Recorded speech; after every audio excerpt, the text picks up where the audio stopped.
कल्याण पूर्वेतील खडेगोलवली परिसरातील रामकृष्ण कॉलनीमध्ये गेल्या 20 दिवसांपासून घाण पाण्याचा पुरवठा होत असल्याने महिला नागरिक त्रस्त झाल्या आहेत. संतप्त महिला नागरिकांनी आज युवा सेनेचे शहर सचिव मधुर म्हात्रे यांच्यासह कल्याण डोंबिवली महापालिकेतील ड प्रभाग कार्यालयाला धडक देत सहाय्यक आयुक्त उमेश यमगर यांची भेट घेतली.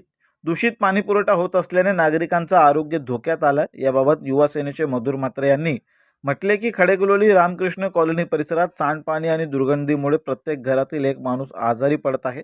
अशा अनेक समस्यांनी खडेगोलवली परिसराला विळखा घातला. याबाबत जाब विचारण्यासाठी मधुर म्हात्रे यांनी संतप्त महिलांसोबत महापालिकेचे अधिकारी उमेश यमगर यांची भेट घेतली आणि या समस्येवर तोडगा काढण्यासाठी प्रशासनाने तातडीने उपाययोजना करण्याची मागणी मधुर म्हात्रे यांनी पत्राद्वारे केली आहे.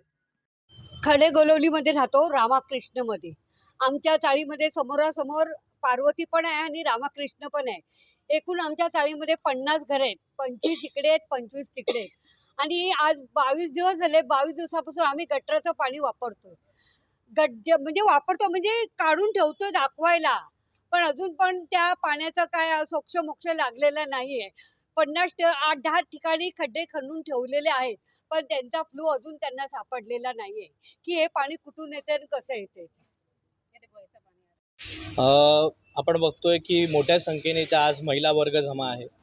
पाण्याची समस्या ही अत्यंत जीवनाला भेडसावणारी समस्या आहे आणि महिला वर्ग सगळ्यात जास्त या समस्येमुळे त्रासलेला असतो.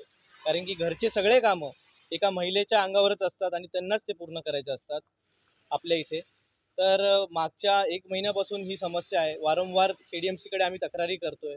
काम चालू आहे, खड्डे मारले जात आहेत, परंतु काय त्याचा सोक्षमोक्ष लागत नाही आहे. सांगण्याचं तात्पर्य आहे की कुठलीही समस्या ही एका दिवसात येत नाही किंवा एका दिवसात पण सॉल्व्ह होत नाही. परंतु मागच्या 20 वर्षांपासून जे इथले लोकप्रतिनिधी आहे त्यांनी जो मोठ्या प्रमाणात विकास केला आहे त्याच विकासाचा परिणाम आहे. मोठ्या प्रमाणात जे पिण्याच्या पाईपाचे लाईन आहे ते नाल्यातून गेलेले आहेत. सर्वत्र आपण बघू शकतात, खडेगोलवली असेल आणि कैलासनगरचा परिसर असेल, सर्वत्र घाण आहे, दुर्गंधी आहे. जिथं तिथं बघू तिकडे पाण्याचा प्रश्न आहे, पाण्याची टंचाई आहे. त्याचप्रमाणे आपला रामकृष्ण कॉलनीच्या आज हे सगळे महिला जमा झालेले आहेत. त्यांना मोठं म्हणजे प्रत्येक घरात खडेगोलवलीमध्ये एक माणूस आजारी आहे का? कारण की दुर्गंधी, कारण की पिण्याच्या पाण्याचा प्रश्न, घाण पाणी, या अशा सगळ्या प्रॉब्लेम्सनी खडेगोलवली विठ्ठलवाडीला विळखा घातलेला आहे. आता त्या विळख्यापासून सुटका करण्यासाठी आम्ही आज KDMCकडे दाद मागायला आलो आहे. आम्ही आयुक्त साहेब आपले यमगार साहेबांना भेटले. त्यांनी आम्हाला आता आश्वस्त केलं आहे की येणाऱ्या पुढच्या 2-3 दिवसामध्ये हा प्रॉब्लेम आहे, आपण त्याचा सोक्षमोक्ष लावू.